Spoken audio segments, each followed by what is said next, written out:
Crouse. Congratulations on the film. Oh, thank you very much. So, I guess this is kind of a life-altering thing for you. The next step, you've spent a lot of time on stage and, doing a lot of good work that way. But a lot of people are going to see you now, and the public perception of you, I guess, is going to change. Have you thought about this, and has it started to happen already? There's a lot of kids downstairs right now waiting for you guys. Yeah, I mean, it is kind of severely popular, and it's kind of being a part of something of that magnitude. I just think it comes with a level of responsibility. You want to pay tribute to ththese characters and really deliver and do the best job possible. Otherwise I don't think I could sleep at night. But yeah, I mean, I think that sort of attention, I don't think it really changes you. It kind of reveals who you are. So I'm kind of I'm feeling okay about it. Yeah. Have things, I mean, 'cause as I said, we're sitting in, it's on the radio, so people don't know, we're sitting in a hotel room down in Toronto right now, and there's a lot of kids downstairs that are probably, just waiting to catch a glimpse of you guys.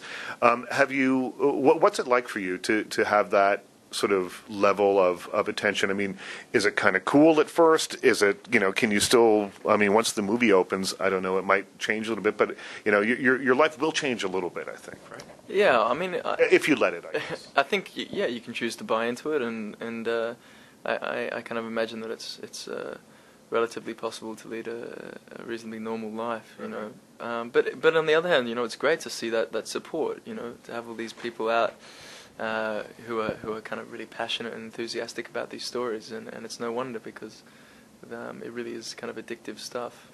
Were you familiar with Twilight before taking on this role? I mean, I'd seen the pillowcases and the lunchboxes, and it's all over the back of buses and stuff like that. So it's kind of hard to miss it. But I must have been the only one on the face of the planet that hadn't read the books. But as soon as I found out, I kind of rushed to the bookstore and grabbed the books and started reading them, and yeah, it was really kind of drawn into the world, and so I'm kind of a big fan now. What do you think that is the appeal of Twilight? I mean, I think I get it. I think I get why teenagers are, I mean, there's lots of people that are attracted to this, but the people that I know of, are a lot of teens who really, really deeply connect with these characters. And why do you think that is? Well, I think it's because reading the books is like falling in love, and the themes are so epic. All this stuff about, eternal love and the thing that you love could kill you, and the stakes are so high that it's really, it's just a vast world that people really can identify with, I think, even though it's about vampires and werewolves, People can relate.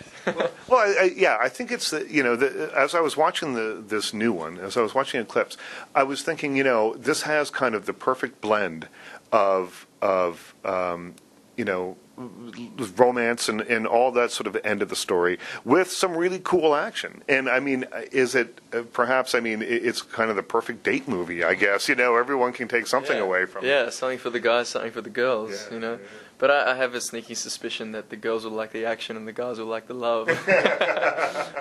But no one's gonna admit to it. That's right. Yeah. No, I mean, David Slade directed the third installment, and he's kind of a fiercely intelligent director, and he's got a firm grip on the dark side of the film, and he did a film called Hard Candy, and the performances in that are astonishing and really well measured. So he's an actor's director, and he's kind of got a wicked sense of humor as well. Well, he also made a movie called 30 Days of Night, so he understands how to do the action and the horror elements and all that stuff. So when I heard that he was attached to this, whenever it was, months and months or a year ago, I thought he's the perfect guy, because he's done movies like Hard Candy and he's done movies like 30 Days of Night. So you bang all that together, and you essentially have what should be at the core of Twilight. Yeah, I mean, you couldn't pick a better man for the job. I agree.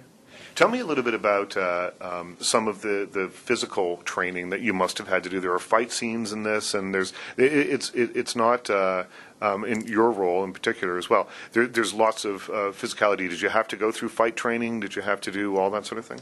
Yeah, it was kind of intense actually, because anytime we weren't shooting, we were kind of at the gym learning how to run like vampires, or with the stunt team kind of working on these really cool action sequences. So yeah, we certainly had our hands full doing all that stuff, which was great. And tell me if you can, without giving anything away, you have to sort of grapple with a werewolf. But now the werewolves don't really exist in the way that we see them on the screen. I think there's some computer-generated imagery happening there. So how were those scenes shot? Well, we actually we got these wolves in from somewhere in Vancouver, like really kind of fierce wolves, and so I mean I was lucky to come out of it alive, really. No, I mean, really? Well, you don't believe me?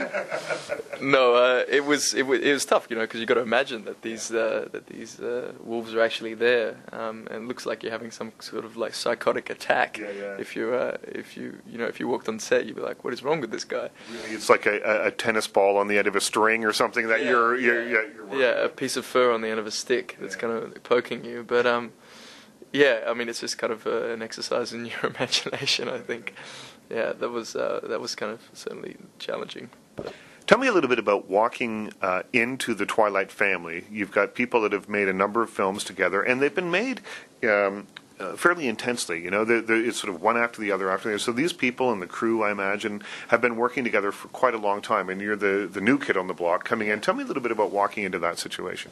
Well, it's an already established family, and they all get along so well. And you know, you're playing the bad guy, and you're an outsider. You know, there's always a fear of being ostracized or something like that. But I was just really grateful to kind of be warmly welcomed into that family, and relieved to learn that everyone was so wonderfully down to earth, and you know, there was kind of time to hang out and get along with everyone. I'm really thankful that it was that kind of an experience.